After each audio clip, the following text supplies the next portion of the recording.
Эрдэнэс үйлдвэрлэлийн технологийн парк. За үйлдвэрлэлийн технологийн парк цаашдаа за энэ нийтдээ 3000 гаруй ажилтнууд энэхүү үйлдвэрлэлийн технологийн паркийн талбайд ажиллаа гэж үзэх бол цаашд бидний зүгээс болоод за шин сүрслэн бүсгүй цогцолтын сумаас 5 км орчим зайтай энэ шинээр дагуул хот байгуулахын төлөвлөлтөй байгаа гэж үзэж байгаа. За энэс бол манай компани зүгээс эхний хэлжинд бол 960 хүний судалтай ерөнхий боловсролын сургууль, за 240 ортой цэцэрлэг, за мөн 600 айлын орон сууц зэрэг эдгээр ажлуудыг эхний хэлжинд бол барьж байгуулна гэж үзэн. Одоо зураг төслийг боловсруулах шатанда бэлтгэл ажлуудыг хангаад ажиллаж байгаа. За мөн одоо нэгдсэн офисын барилга байгууламж хийчихлээ. Энэ ажиллах, амьдрах аль болох аятаа тогтоочныг бүрдүүлэх зорилгоо тэр асуудлыг шийдэхийг зорж байгаа. За энэхүү үйлдвэрлэлийн технологийн паркыг байгуулснаар сум орон нутаг, за улмаар цаашлаад бүс нутаг, за мөн улс орон, за мөн олон улсад ямар өргөн нөлөөтэй байх нь.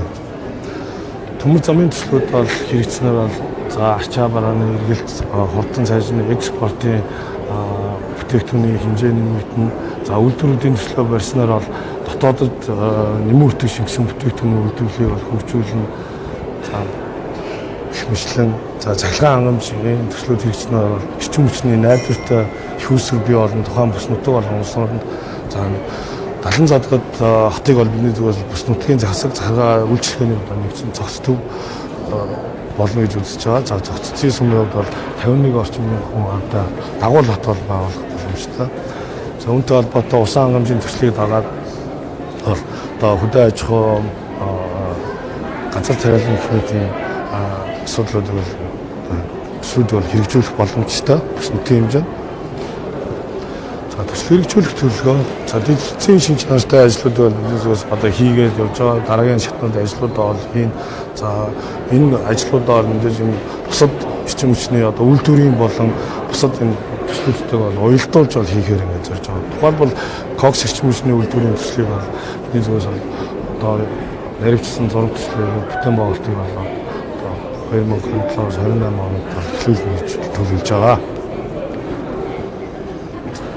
За үүнтэй холбоотой бол одоо зарим нэг одоо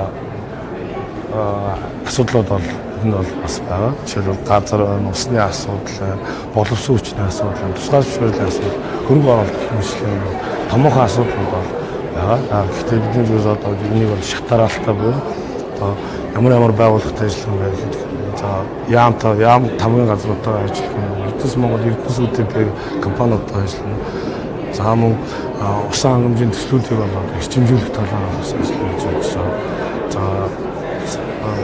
одоогоос бол сар орчны өмнө жишээлбэл өмнө иргэдийн төлөөлөлтөд энэ үйлдвэрлэлийн технологийн паркийг байгуулах төслийг дэмжиж болж дотоод шийдвэр гарсан байгаа гэж. За эдгээр ажлуудыг бол компани зүгээс хийхээр төлөвлөж байна. Эрдэнэс үйлдвэрлэлийн технологийн парк.